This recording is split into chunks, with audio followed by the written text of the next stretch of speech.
Un humain intelligent ne peut pas avoir une seule vitesse. Une seule. Non. Vous ne pouvez pas avoir un seul caractère dans ce monde caustique dans lequel on vit. Et beaucoup de personnes vous diront, ah non, je ne suis pas hypocrite. Ah, moi je dis ce que je pense. Hein. Franchement, je ne peux pas garder ce que je pense.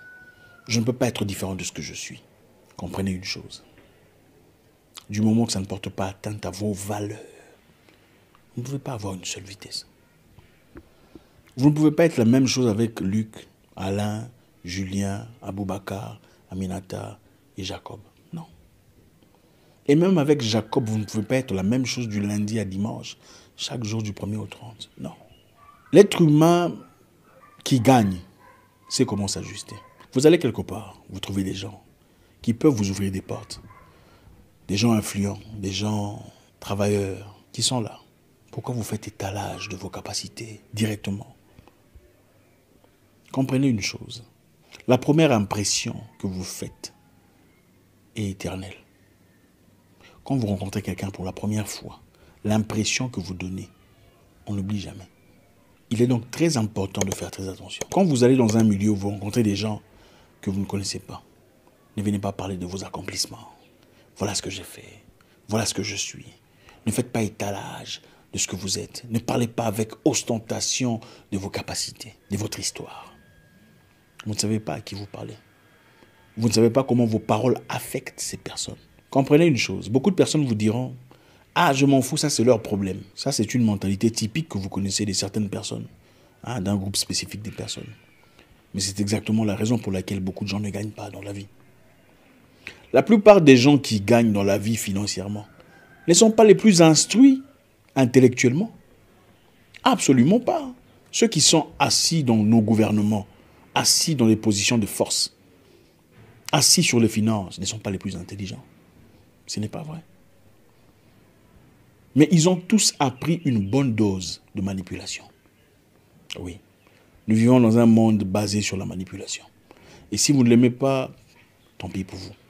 Cela ne changera en rien la réalité dans laquelle on vit. Et si vous voulez vraiment vous séparer de la mêlée, vous voulez vous établir, il faut savoir user de cette bonne manipulation à votre avantage. Du moment que cela ne porte atteinte à vos valeurs, où vous ne touchez pas directement ou indirectement à la vie d'une personne. 48 lois du pouvoir dit ne surpassez jamais le maître. Ne partez jamais dans un endroit où il y a quelqu'un qui règne et venir paraître trop grand. N'allez pas dans un bureau ou un office pour paraître plus grand que le manager, essayant de corriger tout le monde, disant là, il y a faute. Ah là, on ne fait pas ça comme ça. Ah, il y a des nouvelles règles, ce n'est plus comme ça qu'on fait ça. Il y a des façons de corriger les gens, avec beaucoup de respect et d'humilité. Dites, ah chef, excusez-moi, je voulais tirer votre attention sur un sujet. Je ne sais pas si vous avez... C'est comme ça qu'on fait. Pas là, c'est comme ça, là, on ne fait plus que ça comme ça. Ah là, ça a changé. En prétextant que tu ne dis que la vérité. Tu n'iras pas très loin. Rencontrez une personne qui a beaucoup de choses à vous offrir ou des choses que vous n'avez pas. Une personne qui travaille dans votre secteur d'opération. Évitez les conflits inutiles.